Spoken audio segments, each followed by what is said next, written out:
Today I'm talking about one of my most favorite games, Need for Speed Rivals. This game always fascinated me for its graphics, driving controls and AI. Very well done considering this was released in 2013. In my opinion, this game was very underrated. Reason why I'm talking about it in 2025 because it's coming to its end after 12 years since its release. Need for Speed Rivals was unique thanks to available cop carrier. You could play as a cop to catch racers. In both carriers you also had Pursuit Attack available. Now what is Pursuit Attack? Basically you could get 2 boosters on your vehicle that do special things. Each of these carriers had its unique Pursuit Attack. For example, as a racer you could have Shockwave, while as a cop you would have Shock Ram. Now what does this do? In both ways they do damage and also knockback. However, Shock Ram does this only under an angle in front of the vehicle, while as a racer with Shockwave you would get 360-degree angle. On each car you could apply 2 Pursuit Attacks. Unfortunately, this game did not get the key bug fixes and stays with these bugs until this day. Some of the most common bugs are, for example, map not loading, making you get stuck on unloaded field. You could not do anything and you would have to shut down the game manually and open it again. I found this bug the most annoying.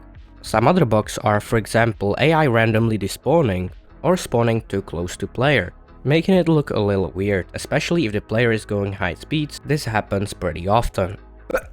Now I would like to explain what Need for Speed Network is. Need for Speed Network allowed players to do competitions between each other. Maybe I should have said earlier that this game is actually multiplayer. You can choose to play with AI on single player, however there is still option to join public lobby and play with up to 5 other gamers.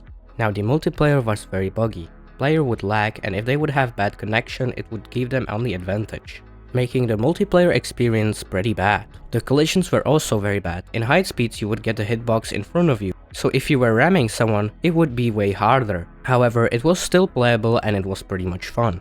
Now back to Need for Speed Network.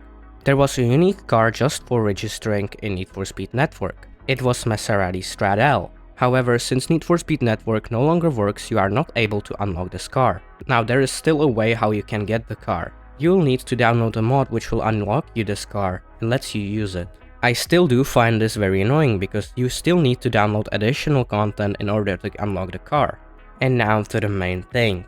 Electronic Arts released a post where they are claiming that this game will be shutting down its servers in October 2025, which means you will not be able to play this game in multiplayer anymore. You will still keep your carrier, keep your cars, and you will still be able to play this game in single player. Now there are some speculation in the game's community. Modders will be apparently making a mod that will allow players to join multiplayer again. However, I think it will be way more buggy because it will be local hosted.